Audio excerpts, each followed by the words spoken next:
I didn't move. I didn't even breathe louder than a whisper. At 3 a.m., I woke to the sound of someone breathing. Too close, too controlled. And it wasn't me. Her perfume lingered in the air, sweet, artificial, and suddenly wrong. Through my closed eyelids, a faint glow pulsed, phone screen light. Then, click, the soft shutter of a camera. A pause. Another click.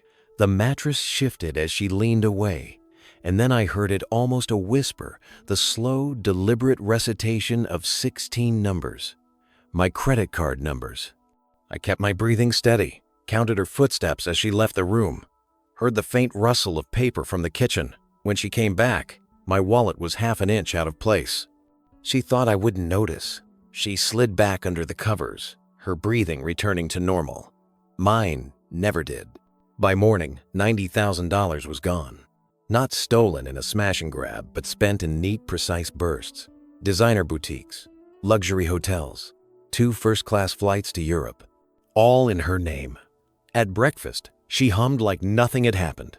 Scrambled eggs, coffee, no wedding ring, not a mistake, a message. She thought I would panic. She thought shock would freeze me. But she had no idea I was already calculating. And what she didn't know was that she'd just walked into the perfect trap. Before I tell you exactly how I turned her plan upside down, make sure you hit subscribe so you don't miss stories like this. Drop your thoughts in the comments. What would you do if this happened to you? And don't forget to like this video if you're hooked already. The next 7 days were a masterclass in pretending nothing was wrong. I went to work, I came home, I slept. I didn't touch her things, didn't call, didn't text. On the surface, I was calm. Inside, I was mapping every step she had taken. Bank statements were my breadcrumbs. Every line told a story not of survival, but of indulgence. Hand-stitched Italian shoes, Parisian wine tastings, a villa in the south of France, booked for 2. The receipts gave me his outline before I ever saw his face. He was everywhere and nowhere, always cropped at the edge of a selfie, a hand on her waist, a reflection caught in a shop window. The man she thought I wouldn't notice. I noticed. I memorized the sharpness of his jaw, the way his sunglasses hid his eyes, the tattoo curling just above his collarbone. Her return flights were booked under her maiden name. That wasn't just a detail, it was a strategy. She wanted to come back clean, her record scrubbed of me. But she had overlooked one thing. Every dollar of this European fairy tale had been charged to a card she didn't know was dead.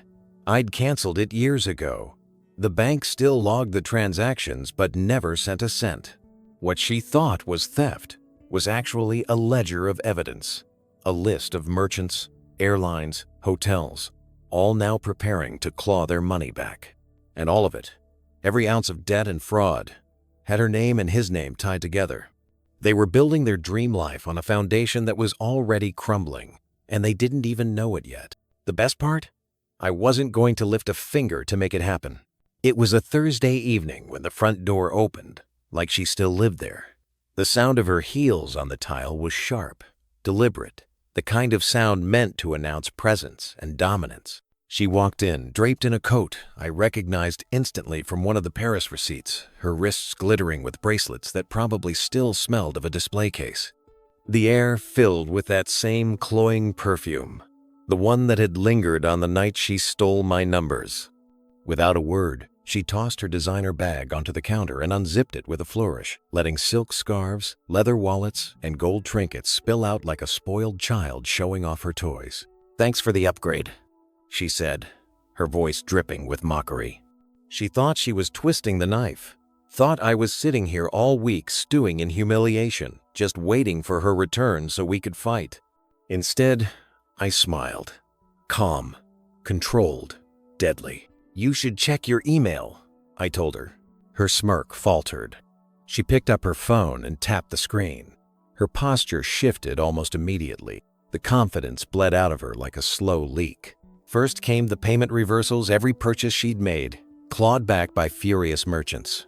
Then the merchant disputes, the fraud flags, the legal notices, her name on all of them, and his. The man she'd been so careful to keep at the edge of photos was now front and center in a legal nightmare. She started, but I cut her off. I didn't spend a thing. Her eyes scanned the endless list, the escalating threats of legal action, the warnings of arrest if repayment wasn't immediate. The weight of that code on her shoulders suddenly looked unbearable. She searched for anger in my face, for anything she could push against. I gave her nothing, just the quiet truth. "You set me up," she whispered. "No," I said, my voice even. "You set you up. I just let you finish the job." Her breathing quickened. The silence in the kitchen was heavy, the kind that crushes. And I knew this was only the beginning of her fall. She didn't say a word at first, just stared at her phone, scrolling through email after email like maybe the outcome would change if she read them fast enough. But reality has a way of sinking in slowly and cruelly. Her hand trembled as she tried to call someone, probably him, the man who had smiled in her stolen vacation photos. The call rang once, then went straight to voicemail. She tried again. Same thing. By the third attempt, her jaw was clenched so tight I could hear her teeth grind. "Where is he?" she muttered under her breath, pacing the kitchen like a trapped animal. The clicking of her heels was faster now, erratic, as if movement might shake loose an escape plan. I leaned against the counter, watching her spiral. "Maybe he's busy, or maybe he saw the emails too," I said casually. Her eyes snapped to mine, full of venom. But beneath it, I could see the fear blooming. The thing about people like her, they can fake composure right up until the walls close in. And those walls were shrinking fast. Her phone pinged again. This time, the message was short and brutal. "Do not contact me again." No name, just a number. She dropped the phone on the counter like it burned. Then came the muttering, frantic, disjointed. Words like, "Lawyer, fix this. Not my fault." She yanked open her bag, pulling out the coat, the jewelry, the designer bags, laying them all out like she was taking inventory of her soon-to-be-pawned life. I stayed silent. That was the point. No shouting match, no drama, just her alone with the truth and the mess she'd built with her own hands. She finally looked at me, her voice cracking for the first time. "You planned this." I shrugged. "Number, I just didn't stop you." And I could see it in her face the moment she realized the game was over. But the consequences were just beginning. By the next morning, she was all business. Or at least she thought she was. Her hair was tied back, face bare of makeup, a legal pad in front of her filled with frantic handwriting. She didn't even look at me when she said, "I'm calling the bank. I can dispute all of it." I sipped my coffee, slow and deliberate. "You could try," I said. "But you'd have to explain why all those charges were in your name, with your passport, and why the photos from those hotels have you in them." Her pen froze mid-scribble. That's the thing about desperation, it makes people think they can bend reality. But paper trails don't care about hope. She tried anyway. I listened from the other room as she dialed the fraud department, her voice sweet but trembling. She spun a story about her account being hacked, about stolen identity, about being a victim. For a moment, I thought she might even convince herself. But then the tone of her voice shifted sharp, defensive. "No, I can't provide a police report. No, I don't know how my passport was scanned at the airport. No, I don't know who the man is in the photos." Silence. Then the slow click of the call ending. When I walked back in, she was staring at the floor, phone still in her hand. "They're not believing me," she muttered. "Of course they're not," I said. "You've been very thorough in documenting your little vacation." She glared at me, and I could see the calculation behind her eyes, looking for someone to blame, a new angle, anything. And that's when she reached for her phone again, scrolling furiously through contacts until she landed on a name, Marcus. Her voice was tight when she called him. "We need to talk. Now." I didn't have to hear the other side of the call to know exactly how that conversation would go, because Marcus wasn't going to save her. In fact, he was about to make things even worse. Marcus showed up that afternoon, but not like I expected. No swagger, no supportive arm around her shoulder. He came in alone, his eyes darting around the room like he was already looking for exits.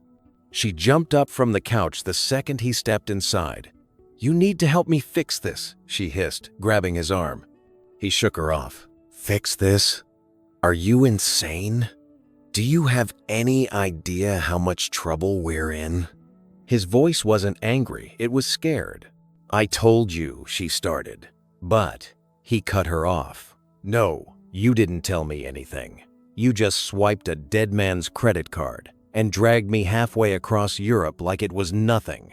I leaned against the doorway, letting them forget I was there. This was better than any confession. I could have forced 2 co-conspirators. Unraveling in real time. Marcus pulled a crumpled piece of paper from his pocket and slapped it on the coffee table. "They've frozen my accounts. All of them. I've got police calling my sister, my landlord. Do you know what that means?" Her voice wavered. "They can't prove." He laughed, a sharp, humorless sound. "They don't need to prove. They have receipts, photos, bookings with both our names. This isn't a television drama, Ava. This is prison." I watched her pale. She opened her mouth, then closed it again, the reality settling over her like a weight. Marcus wasn't here to stand by her side. He was here to cut himself loose. "You need to make this go away," he said, pointing at me like I was some kind of escape hatch. Or I start talking. Her eyes flicked to me, desperate now. "But the thing is, once people are drowning, they'll grab anything to stay afloat." And Marcus was about to find out that sometimes the person you're clinging to is the one pulling you under. Marcus paced the kitchen like a man rehearsing a speech he knew he'd have to give to the cops. Ava trailed behind him, trying to calm him down, but he was already in full self-preservation mode. "Look," he said finally, turning to me, "we can make this simple. She used your card. You press charges, make it official, and I'll testify she acted alone. We both walk away." Ava's jaw dropped. "What? You were there every second." He smirked. "Sure, but I didn't know it was stolen. You told me you had some arrangement with your husband." Her voice went sharp. "That's a lie." I stayed quiet, letting them rip each other apart. People under pressure reveal more than they mean to, and Marcus was spilling like a man with a hole in his boat. "You think I'm going down for this?" he snapped. "Not a chance. I've got screenshots, messages, receipts, all showing you making the plans. Your name's on the bookings, Ava. Your name's on the bills. You're the one they'll drag into court." She looked like she might crumble, but her pride kept her upright. "You coward," she spat. He shrugged. "Survival." That's when I stepped in. Voice calm, steady. "You're both forgetting something. See, while you were busy racking up charges and taking selfies in Paris, I was tracking everything. And I mean everything. Timestamps, IP addresses, phone locations." Marcus froze mid-step. "What are you talking about?" I leaned forward. "I've got enough to show you weren't just a bystander, you were a willing accomplice. Shared hotel rooms, shared payments, and that little diamond bracelet you bought on my card. It's in your luggage right now, isn't it?" He blinked. Once. Slow. Ava turned to him, eyes wide. "You did buy that?" The silence between them was beautiful. "Here's the thing," I continued. "You try to pin this on her, I'll make sure every shred of evidence lands in the hands of people who don't care about your excuses." Marcus's smirk was gone. Ava looked like she was realizing, for the first time, that she wasn't the only one trapped. And the best part? Neither of them knew I hadn't even played my final card yet. Marcus wasn't pacing anymore. He'd gone still, like a deer realizing the wolves had been circling for a while. His eyes flicked between me and Ava, calculating odds he didn't have the skill to win. "You don't have anything that can stick," he said finally, trying to sound confident. But his voice had lost its edge, more hollow now, less threat and more hope. I tilted my head. "Marcus, I have your boarding passes, your hotel check-ins, your credit card tap at the same boutique she hit on my account, even your phone's GPS syncing to her Instagram stories. You were with her, step for step, for every single crime." Ava's mouth twisted into something between relief and fury. So he was in on it. I could see Marcus's pride flare for half a second, but then the math in his head crushed it. "All right," he said slowly. Maybe I was there, but that doesn't mean It means you're done. I cut in. And here's the kicker, you both came back here, thinking I'd still be reeling, thinking I'd play defense. But you've been playing on my field since the night she copied my card. Ava's brow furrowed. What are you talking about? I leaned against the counter, letting the silence stretch until Marcus shifted uncomfortably. Do you know what happens when you run up almost $100,000 in charges on a canceled card that's been flagged for fraud before a single payment clears? Neither answered. The merchants claw it back. The banks start investigations. And when those names match the booking records, the airline manifests, and the hotel registries, well, it stops being about money. It becomes about intent, about fraud, and both of you have left fingerprints all over it. Ava's face drained of color. Marcus swallowed hard. I smiled faintly. Thing is, I haven't even given the police the full file yet, but I might, depending on how the next hour goes. The room was quiet, except for the hum of the refrigerator. They were both starting to see it. The trap wasn't just closing. It had already locked. And in the next chapter, they'd realize the price wasn't just legal trouble. It was each other. Marcus was the first to crack. His voice sharpened like broken glass. This is on you, Ava. You're the one who stole his card. You're the one who booked everything in your name. Ava spun toward him, eyes blazing. Don't you dare. You were right there with me. Every flight, every hotel. You enjoyed every second of it. Don't try to play innocent now. The air between them was thick, a mix of betrayal and panic. I leaned back in my chair, watching the unraveling like a spectator at a prize fight. You told me he wouldn't do anything, Marcus spat. You swore he was too soft to fight back. Ava's lip curled. And you swore you'd help me disappear if it came to this. Where's that energy now, Marcus? You're folding like a cheap suit. I let them go at each other for a moment, letting every accusation deepen the cracks. Their voices grew louder, the words sharper, until Marcus finally turned to me. What do you want? Money? An apology? Just say it. I smiled slowly. What I want is for you two to realize something you didn't just steal from me. You destroyed your own lives while thinking you were clever. Now, the only choice left is whether you take each other down in the process. Ava's eyes darted back to Marcus, a flicker of calculation flashing across her face. Maybe if I tell them you forced me. Are you serious? Marcus barked, stepping toward her. I cleared my throat, cutting the moment short. You've both made your positions clear. The thing is, the authorities won't care who talks first. They'll just take whoever's easier to convict. And right now, it's both of you. The silence that followed was different now, thicker, more dangerous. They weren't allies anymore. They were liabilities to each other, exactly as I wanted. And in the final chapter, I'd show them what real closure looked like, and why they'd regret ever stepping into my life in the first place. A week later, the letter arrived. Not from them, of course they wouldn't dare, but from their lawyer. Short, sterile, and trembling between the lines. They were willing to discuss an amicable resolution if I agreed not to pursue the matter further. I almost laughed. They still didn't get it. This wasn't about money anymore. It wasn't about replacing what they'd tried to take from me.